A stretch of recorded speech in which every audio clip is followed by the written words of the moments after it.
Muy difícil de unificación, muy difícil, por razón, primero, no razón económico, no razón político, sino cambio de mentalidad norte y sur. Porque educación de Corea del Norte de infantil ya planeado. Entonces no se puede cambiar mentalidad, ¿no? Pero en Seúl había un campeonato de competición deportivo. Corea del Norte vino y llovían.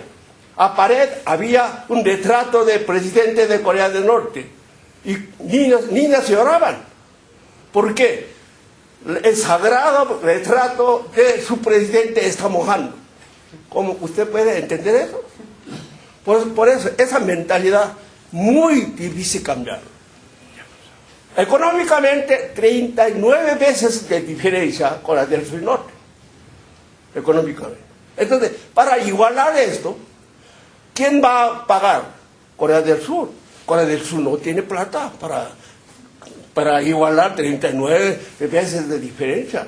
Igual como Occidente, de Alemania, Oriente, Occidente, todavía ahí sigue el problema, ¿no? Entonces, y Corea del Sur y Norte es mucho más grave. Pero, por eso, yo le digo, en Corea del Norte, si no cambia el sistema político, ahora como monárquico, porque abuelo, su papá, ahora nieto, va a tomar su poder. Entonces, ¿eso qué? ¿Es monarquía, sí o no? ¿Ah? Entonces, ese sistema, sin cambiar esto, Corea de unificación de norte y sur es muy difícil. Únicamente puede hacerlo pronto la apertura de Corea del Norte como China y entran información exterior. Ellos mismos pueden explotar. Eso es la única manera. No hay más. Gracias.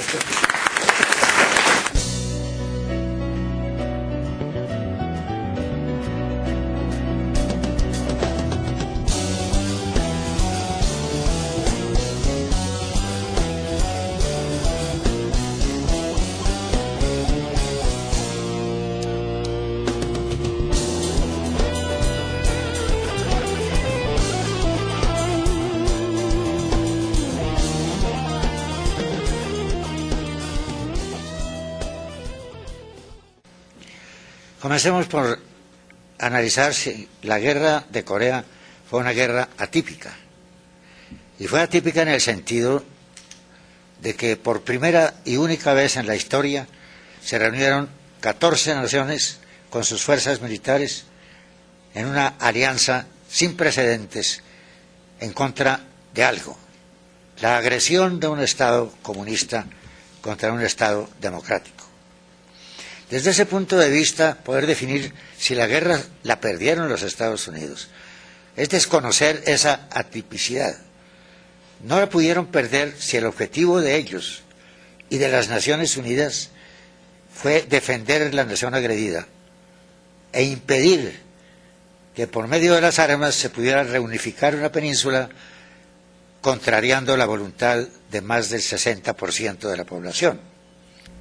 De manera que para nosotros, los colombianos, la guerra en la cual participamos debe enfocarse desde los siguientes puntos de vista.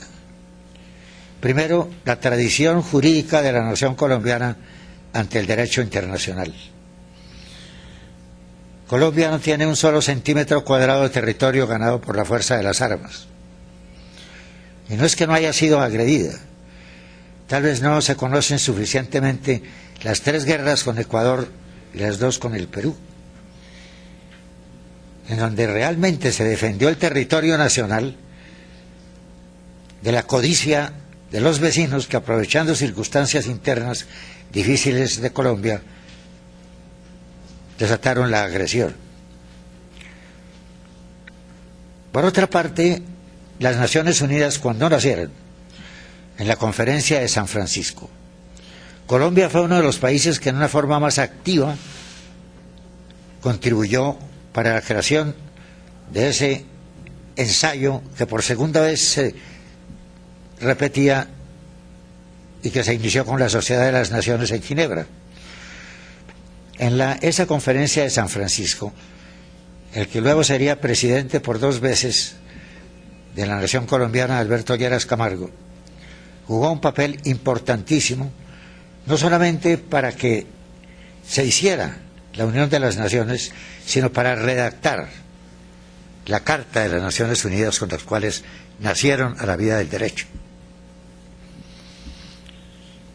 Tercero, para Colombia los compromisos internacionales han sido sagrados.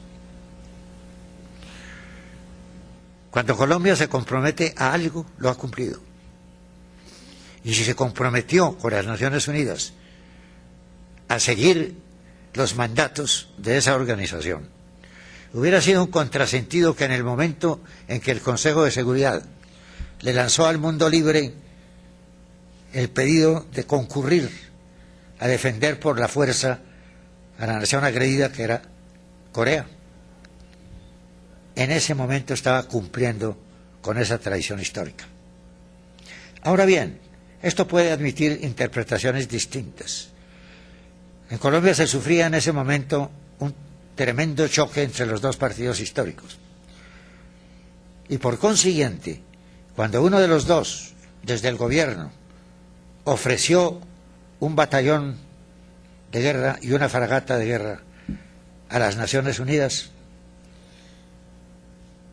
la interpretación de un lado fue: esto lo hace el partido gobernante para ganar indulgencias con los Estados Unidos, debido a que la dictadura reinante en Colombia, la supresión de los derechos civiles, el hecho de que se clausurara el Congreso, en fin, y se restringiera la libertad de expresión. Al entregar un batallón a una guerra que era de las Naciones Unidas, pero en la cual los Estados Unidos jugaban el papel preponderante, entonces se establecía una contradicción. ¿Por qué van ustedes, se decían los disidentes a los miembros del Batallón Colombia, por qué van a defender la libertad en una guerra al otro lado del mundo, cuando aquí se están contrariando todas las libertades y se están oprimiendo todos los derechos?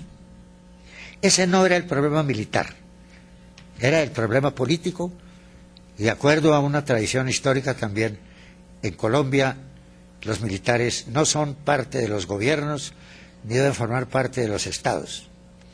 Están, todo lo contrario, para sostener la legitimidad de los estados por los medios que sea necesario. Entonces quedaría ver, dentro de este enfoque multifacético, ¿qué pensó el ejército? ¿Qué pensamos los que fuimos? ¿Por qué fuimos? Esto no se discutió mucho en el ejército internamente. Había un mandato. Entramos al ejército para ir a la guerra si la guerra así lo demandaba. Había una guerra, había la demanda de un cuerpo colegiado como eran las Naciones Unidas. Colombia la aceptó.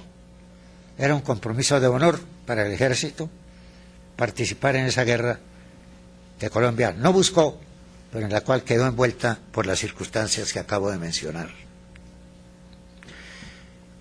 Ahora bien, para quienes fuimos y pudimos volver, la guerra de Corea fue un crisol extraordinario para cambiar el ejército nacional.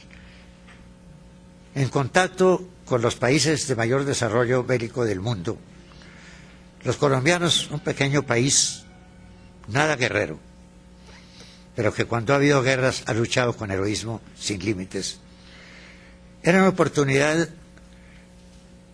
de familiarizarnos con los avances de las doctrinas de guerra después de la Segunda Guerra Mundial. Estábamos muy atrás de la Segunda Guerra Mundial en el pensamiento militar, en las doctrinas, en todo lo que significaban los servicios de Estado Mayor, en los problemas logísticos de una guerra moderna. Eso fuimos a aprenderlo allá. Y no nos contentamos con aprenderlo como individuos y enriquecer nuestro propio valer y conocimiento militar. Volvimos a Colombia con el deseo de comunicarle al ejército todo de la nación esas experiencias. No fue fácil. La resistencia al cambio ocurre en todas las sociedades y por consiguiente en todos los ejércitos.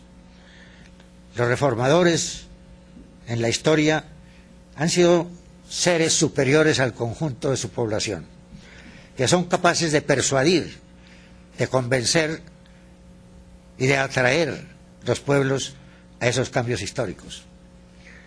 Y el ejército de Colombia, aferrado a una antigüedad ya totalmente increíble para el siglo XX, no estaban muy dispuestos a cambiar sus conocimientos por los conocimientos importados por una fracción del ejército, que fue el Batallón Colombia.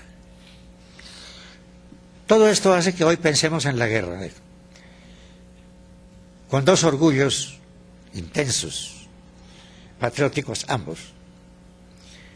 Primero, haber luchado por un ideal, la libertad.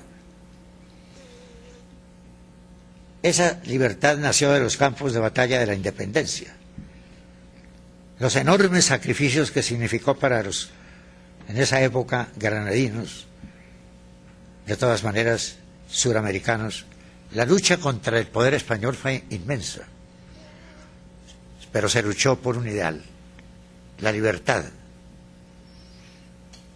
Y en los momentos más opacos de la guerra, cuando todo estaba perdido, la libertad siguió alentando a los ejércitos de Colombia, Venezuela, Ecuador, los países bolivarianos. Segundo, defendimos a una nación que lo necesitaba. No fue un aporte decisivo ni mucho menos, pero eso tuvo un sentido moral y político. Que una nación latinoamericana se comprometiera a ir a luchar por la libertad de un pueblo atacado y con el cual se pretendía humillar la libertad y sobre todo destruir la voluntad de una nación para unificar por la fuerza una península que fue una sola patria, hasta cuando se definió en la conferencia de Yalta, se reafirmó en la de Potsdam, que al término de la guerra, que ya se veía venir, todavía no se había lanzado la bomba atómica, pero ya era un hecho que la rendición de Alemania significaba el fin de la guerra, porque Japón solo no podía resistir el poderío de Occidente. En ese momento se dijo, al norte del paralelo 38, la rendición se le hace a la Unión Soviética, al sur del paralelo 38, a los Estados Unidos en representación de los aliados. Y luego se reunifica la península por medio de unas elecciones libres.